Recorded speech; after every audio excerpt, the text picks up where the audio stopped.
नमस्कार. नमस्कार. मी परमदास जाधव. तर आज शेअर बाजारात मोठी हालचाल पाहायला मिळाली. BSE सेन्सेक्स आणि निफ्टी 50 दोन्ही इंडेक्स हे घसरलेले आहेत. तर नेमकं काय कारण? तर गुंतवणूकदारांनी काय लक्षात ठेवावं? चला पूर्ण डिटेल्समध्ये आपण समजून घेऊ. तर आज बाजारात काय घडलं तर बाजार मोठी घसरण का बाजारात आज झाली सकाळपासून?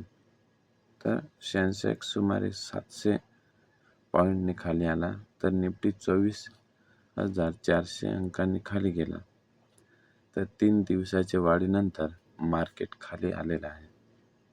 तर बाजाराची ही घसरण 7 मोठ्या कारणांनी झालेली आहे. ती म्हणजे अमेरिका आणि इराण यांच्यातली जो तणाव आहे आणि त्याच्यामुळे युद्धाची भीती आणि युद्धामुळे गुंतवणूकदार हे घाबरले आणि म्हणून. तर दुसरे म्हणजे तेलाचे दरही वाढले. डॉलर 100 जवळ आलेला आहे. महागाई ही वाढण्याची भीती आहे म्हणून गुंतवणूकदारांनी भीती निर्माण झाल्यामुळे गुंतवणूक कमी केली. तर IT सेक्टरमध्ये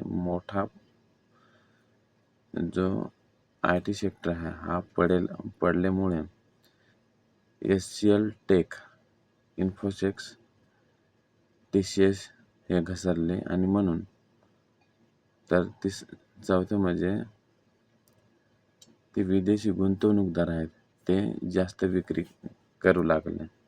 त्यांच्यामध्ये दबाव निर्माण झाला आणि त्याच्यामुळे हे झालेलं आहे. तर मागच्या वाढीनंतर लोकांनी नफा काढला.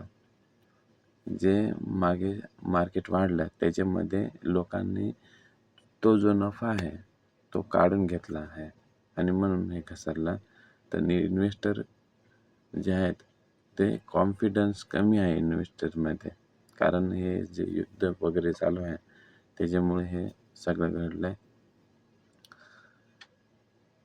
तर ग्लोबल मार्केटिंग निगेटिव्ह, आशियात बाजाराची जी घसरण आहे त्याच्यामुळे हे झालेलं आहे. तर कोणते सेक्टर पडले आणि कोणते वाढले? तर जे पडलेले सेक्टर आहेत ते म्हणजे IT सेक्टर हे सर्वात जास्त नुकसान याच्यामध्ये झाले. फायनान्शियल जे स्टॉक आहेत ते घसरलेले आहेत. तर कोणते वाढले? तर स्मॉल कॅप, मिडल कॅप, जे मिड कॅप आहेत हे यांच्यामध्ये थोडी वाढ झाली. तर काही जे पॉवर सेक्टर्स आहेत ते मजबूत आहेत आणि त्याच्यामुळे ते वाढले. तर उदाहरणार्थ पॉवर ग्रीड स्टॉक हा थोडा वाढलेला आहे. तर जागतिक कारणाचा मोठा परिणाम याच्यामध्ये झाला. आज जे मिडल ईस्ट आहे यांच्यामध्ये तणाव झालेला आहे. तर मार्केट हे क्रॅश झालं. त्याच्यामुळे मिडल ईस्ट जो तणाव आहे याच्यामुळे मार्केट हे क्रॅश झालं, म्हणजे पडालेलं आहे. तर कारण काय? हॉर्मुझ मार्ग धोक्यात आहे. तेल पुरवठा कमी होण्याची भीती, यामुळे ग्लोबल इन्व्हेस्टर्स हे कमी झालेले आहेत. तर मार्केट ट्रेड काय? तर काल आणि आज याच्यामध्ये जे 21 एप्रिलचा आहे ते सेन्सेक्स हा 750 पॉईंटने वर होता, तर निफ्टी 24,500 वर होता. आज 22 एप्रिलला काय झालं तर मार्केट अचानक खाली घसरला, म्हणजेच मार्केट खूप व्हॅल्युएट आहे. पुढे काय होऊ शकतं? तर शक्यता अशी आहे की शांतता झाली तर मार्केट पुन्हा वाढेल. जे युद्ध आहे याच्यामध्ये शांतता झाली तर मार्केट हे वाढू शकते. तणाव वाढला तर अजून घसरेल.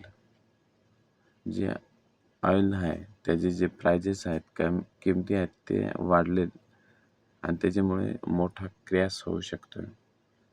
तर मित्रांनो, आजचा बाजार जो आहे शेअर बाजार आपल्याला एक गोष्ट शिकवतो की ग्लोबल न्यूज आणि मार्केट मूव्हमेंट यांच्यामुळे गुंतवणूक करताना नेहमी बातम्या लक्षात ठेवा. बातम्यावर हे मार्केट अवलंबून असते. जशी बातमी गेली तसे मार्केट पण खाली जाते. उदाहरणार्थ काही जर होणार असेल तर मार्केट हे पडण्याची याच्यामध्ये खूप चान्सेस असतात. आणि जर चांगले होणार असेल तर मार्केट हे वाढते. कारण या बातम्यांवरच हे मार्केट अवलंबून असते.